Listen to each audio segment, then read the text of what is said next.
انتہائی دکھ سے کہنا پڑتا ہے کہ پاکستان کی آزادی کے بعد صرف اتنی آزادی ہے کہ ہم لوگ جو ان سے نا یہاں پر گائے آزادی کے ساتھ کھا سکتے ہیں اگر پیسے ہوں تو، ورنہ جو معاملے ہندوستان میں ہوتا ہے مسلمانوں کے ساتھ وہی معاملے پاکستان میں ہو رہے ہیں۔ ہندوستان میں وہ لوگ مسلمانوں کی لڑکیاں بہن بیٹیاں اٹھا کے لے جاتے ہیں، ریپ کرتے ہیں، مار دیتے ہیں، نقدی لوٹ لیتے ہیں۔ اور پاکستان میں یہ کام کرتی ہے ہماری پولیس، ہمارے ادارے، جس مرضی گھر میں گھس جاتے ہیں، لڑکیوں کو اٹھا کے لے جاتے ہیں، زیادتی کا نشانہ بناتے ہیں، نقدی لوٹ لیتے ہیں۔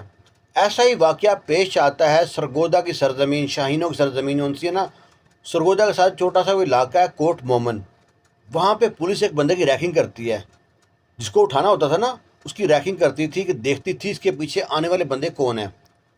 وہاں ایک بندے کو اٹھاتے ہیں اور اس کی بیٹی کو فون کرتے ہیں کہ تمہارے باپ کو ہم نے نشہ بیچنے کے جرم میں پکڑا ہے اور کیس لگانے والے 9C، تم اگر اپنے باپ سے آ کے ملنا چاہتی ہو، معاملہ سیٹل کرنا چاہتی ہو تو تھانے آ جاؤ۔ لڑکی نے رشتہ داروں سے بات کی، لڑکی کی ماں اس کے باپ کو طلاق دے کے چلی گئی تھی پہلے ہی، تو ابھی بات کری چلی رہی ہے، بار بار پولیس والے فون کرتے ہیں کہ آ جاؤ معاملہ سیٹل کرو۔ زیادہ پریشانی کی بات نہیں ہے، تم پریشان مت ہو، بس معاملہ سیٹل کرنا ہے۔ لڑکی یہی سمجھی کہ شاید پیسے پوسے مانگیں گے۔ لڑکی نے کافی ہمت کی، گھر سے نکلی ہے، سوچ رہی تھی ساتھ ان کے عزیز رشتہ داروں کے گھر جاؤں گی، ان کو ساتھ لے کے جاؤں گی۔ جو ہی گھر سے نکلی ہے، پولیس کا ڈالا اس کے محلے میں پہلے اس کے انتظار میں کھڑا تھا، تو فوراً ڈالا اس کے پاس آ کے رکا ہے۔ ڈالے والے نے کہا تھانے جا رہی ہو، بیٹھو لے چلتے ہیں۔ لڑکی آتی میں آ جاؤں گی، کسی کو ساتھ لے کے آؤں گی۔ وہ کہتے ہیں بیٹھو بیٹھو۔ لڑکی نے شور شروع مچایا پر اس کو اٹھا کے ڈال دیا ڈالے میں ڈال کے لے کے گئے نام معلوم جگہ پہ۔ نام معلوم جگہ پہ جا کے جس ٹائم لے کے گئے ہیں اس ٹائم دن کے 12 بج رہے تھے۔ پھر انہوں نے جناب زیادتی کا نشانہ بنایا، لڑکی واسطے دیتی رہی ہے اللہ رسول کے، اپنی عزت کے بچانے کے لیے بڑی کوشش کرتی رہی ہے۔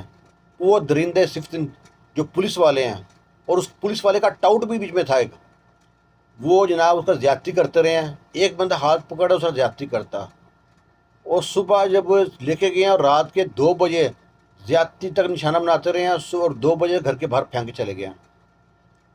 لڑکی روتی چلاتی اٹھ کے اپنے رشتہ داروں کے پاس جاتی ہے، اپنے رشتہ داروں سے کہتی ہے میرے ساتھ یہ واقعہ پیش آ گیا۔ پھر وہ جا کے دوبارہ اسی پولیس میں رپورٹ درج کراتے ہیں۔ کتنے بیوقوف ہیں۔ باقی جو ملک ہے نا ان میں جب پولیس آتی ہے لوگ نا سکون کا سانس لیتے ہیں، شکر ہے مشکل میں پھنسے ہوئے تو پولیس آ گئی ہے۔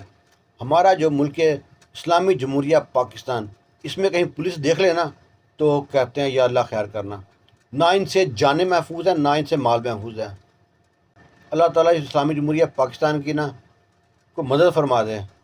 پہلے کہتے تھے کہ پولیس کے اندر نا کالی بھیڑیں ہیں، اب کہیں کہیں کالی بھیڑوں کے اندر پولیس ہے۔ کوئی ایک پولیس والا زندگی میں اگر آپ نے اچھا دیکھا تو لازمی بتائیے گا، ہم نے تو آج تک اچھا دیکھا نہیں ہے۔ اور ان لوگوں نے دوبارہ اسی پولیس کے خلاف رپورٹ درج کرائی ہے۔